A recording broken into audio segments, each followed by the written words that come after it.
अस्सलाम वालेकुम व आदाब नाज़रीन। एक बड़ी खबर आ रही है और ये खबर एमएलए डोडा मेराज मलिक के रिलेटेड है, जिसके अगेंस्ट जम्मू के एक कोर्ट है, उसने एक non bailable arrest warrant issue किया है एक डेफेमेशन केस में। और इस केस की सुनवाई जो है वो अब 14 मई 2025 को होगी। मैं आपको जानकारी दूं, जो एमएलए डोडा मेराज मलिक है, उनके खिलाफ special excise mobile magistrate Jammu है, कोर्ट नंबर 16, वहाँ से एक non bailable warrant of arrest जो है वो इशू हुआ है, जिसमें मैं ये बात बता दूं कि ये एक डेफेमेशन का केस है। ये इसके रिलेटेड हमने आपको पहले भी खबर बताई थी, जब इनके खिलाफ जो है वो बेलेबल वारंट इशू किया गया था। लेकिन क्योंकि महराज मलिक का कोर्ट में अपीयर नहीं हुए, तो अब जो मोबाइल मजिस्ट्रेट है, special mobile magistrate court Jammu, उसने एक non bailable arrest warrant issue किया है। और एसएचओ गुंदव,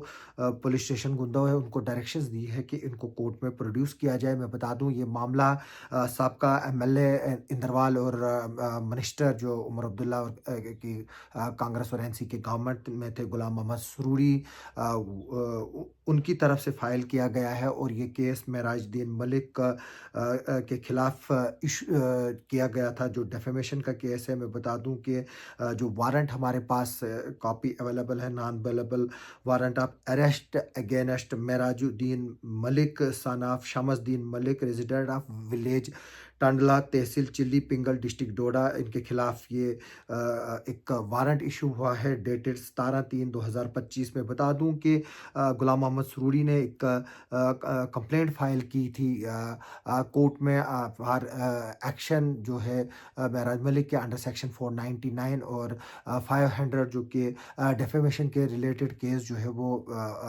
होता है।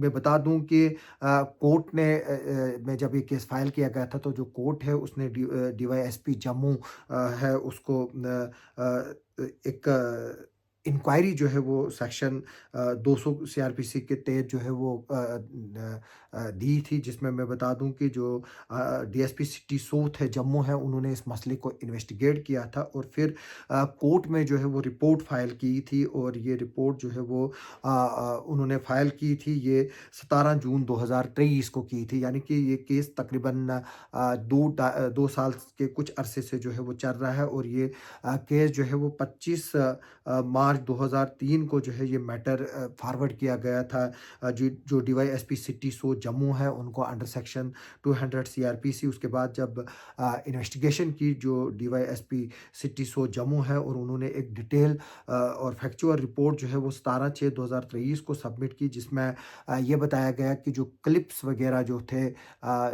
जिसमें जो महराज मलिक जो आज एमएलए डोडा है, वो तब डीडीसी थे वहाँ पर, तो उन्होंने जो है वो नाशाइस्ता अल्फाज गुलाम मोहम्मद सरूरी के अगेंस्ट इस्तेमाल किए किए थे और इसमें ये भी कंप्लेनेंट की तरफ से बताया गया कि वो रिप्यूटेड पर्सन है वहाँ पर, और एमएलए रहे हैं, 3 बार मिनिस्टर रहे हैं, और उनके खिलाफ इस तरह की तकरीर करके और इस तरह के अल्फाज इस्तेमाल करके जो है वो उनकी इमेज को एक जो रेपुटेशन है उसको दचका लगा है। तो इसके बाद गुलाम मोहम्मद सरूरी ने कोर्ट से दरख्वास्त की थी कि इनके खिलाफ जो है वो कानूनी कार्रवाई की जाए। और ये सब चीज़ें जो है वो डीडीसी इलेक्शन के दौरान बताई गई थी, वहाँ पर हुई थी। और उस पर बाद अब इसमें कोर्ट ने एक नोटिस लेते हुए जो महराजुद्दीन मलिक है, उसके खिलाफ नॉन बेलेबल वारंट इशू किए हैं। और कोर्ट ने एसएचओ गुंदो को डायरेक्शंस दी है कि वो महराजुद्दीन मलिक को गिरफ्तार करके जो है वो कोर्ट में पेश करें। मैं बता दूं, आज जम्मू कश्मीर की असेंबली जो है वो पिछले कुछ हफ्तों से चल रही है, जहां पर महराज मलिक इस वक्त काफ़ी गर्मा गर्म और जो ज़ोरदार बहस जो है वो बीजेपी के लीडरों के साथ, और जो इस वक्त गवर्नमेंट में है उनके खिलाफ भी तकरीरें कर रहे हैं और लोगों के मुद्दे भी उठा रहे हैं। और अब ये देखना होगा कि क्या जो महराजुद्दीन मलिक जो एमएलए डोडा है, वो इस वारंट के अगेंस्ट हाईएस्ट कोर्ट में अपील करने के लिए जाएंगे, या पुलिस उनको जो है वो कोर्ट में पेश करेगी। ये देखना जो है वो अभी होगा। और हम इस खबर पर आगे भी आपको अपडेट देंगे कि क्या महराजुद्दीन मलिक जो है वो हायर कोर्ट कोर्ट में इस वारंट के अगेंस्ट जो है वो मूव करेगा हाई कोर्ट में या नहीं, इस वारंट के खिलाफ वो अपील करेगा कि नहीं करेगा, और ये केस आगे कहाँ चलेगा और कहाँ पहुँचेगा, इस पर जो है वो हमारी नज़र बनी रहेगी। अभी की यही खबर है कि जो जम्मू का स्पेशल एक्साइज मोबाइल मजिस्ट्रेट है, उन्होंने मेराजुद्दीन मलिक के खिलाफ non bailable arrest warrant issue किया है, और ऐसे जो गुंदो पुलिस स्टेशन गुंदो जो डोडा डिस्ट्रिक्ट में फाल करता है, उसको डायरेक्शन दी है कि मेराजुद्दीन मलिक जो एमएलए डोडा है उसको कोर्ट में अरेस्ट करके पेश किया जाए। हमारी इस खबर पर आगे भी नज़र बनी रहेगी। आप सबका हमारे साथ बने रहने के लिए बहुत बहुत शुक्रिया।